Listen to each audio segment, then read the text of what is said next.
പരസ്പരം ഓരോരുത്തർക്കും ദീന് കൊടുത്ത സ്ഥാനം എന്താണെന്ന് തിരിച്ചറിയണം. ഞാൻ ആരോടാണ് ഈ സംസാരിക്കുന്നത്? ഭർത്താവാണ്. ഭർത്താവ് അയാൾക്ക് ദീന് കൊടുത്തൊരു സ്ഥാനമുണ്ട്. ഞാൻ ആരെടുത്താ സംസാരിക്കണം? എന്റെ പെണ്ണിനോട്, എന്റെ ഭാര്യനോടാണ്. അവൾക്ക് ദീന് കൊടുത്തൊരു പദവിയുണ്ട്. ഞാൻ എൻ്റെ ഉമ്മാനോടാണ് ഈ പറയുന്നത്, വാപ്പാനോടാ പറയുന്നത്. അവർക്ക് ദീനിൽ കൊടുത്തൊരു ഇടമുണ്ട്. അത് മനസ്സിലാക്കി നമ്മൾ സംസാരിക്കണം. ഓരോ പെണ്ണും ചിന്തിച്ചു നോക്കി, ഞാൻ ആരോടാ ഈ തട്ടിക്കയറുന്നത്? വെറുതെ എന്റെ സ്വഭാവം മാറ്റേണ്ട മനുഷ്യ എന്ന് പറഞ്ഞത് ആരോടാ? വെറുതെ എന്നെ കൊണ്ട് പറയിപ്പിക്കണ്ടെന്ന് പെണ്ണ് പറഞ്ഞ ആരോടാ? നബി സല്ലല്ലാഹു അലൈഹി വസല്ലം പറഞ്ഞു, ലൗ കുൻതു ആമിറൻ അഹദൻ അൻ യസ്ജുദ ലി അഹദിൻ ലഅമർതുൽ മർഅത അൻ തസ്ജുദ ലി സൗജിഹാ. പടച്ചോനല്ലാത്ത ഏതെങ്കിലും ഒരാളുടെ മുന്നിൽ സുജൂദ് ചെയ്യാൻ ഈ ദുനിയാവിൽ നമുക്ക് അവകാശം ഉണ്ടാകുമായിരുന്നെങ്കിൽ ആ പെണ്ണ് സുജൂദിൽ വീഴേണ്ട ആ പുരുഷനോടാണ് പറഞ്ഞത്, എന്റെ സ്വഭാവങ്ങൾ മാറ്റണ്ട കേട്ടോ. പറ്റുമോ?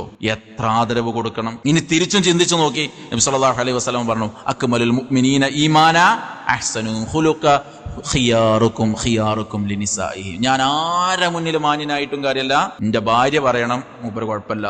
അപ്പൊ എന്റെ ഭാര്യ എന്നെ കുറിച്ച് അയാളുടെ സ്വഭാവം നല്ലതാന്ന് പറയണമെങ്കിൽ ഞാൻ എങ്ങനെയൊക്കെ പെരുമാറേണ്ട ഒരാളോട് അത് മനസ്സിലാക്കണം. അപ്പൊ പരസ്പരം ദീന് കൊടുത്ത സ്ഥാനം അറിയാം.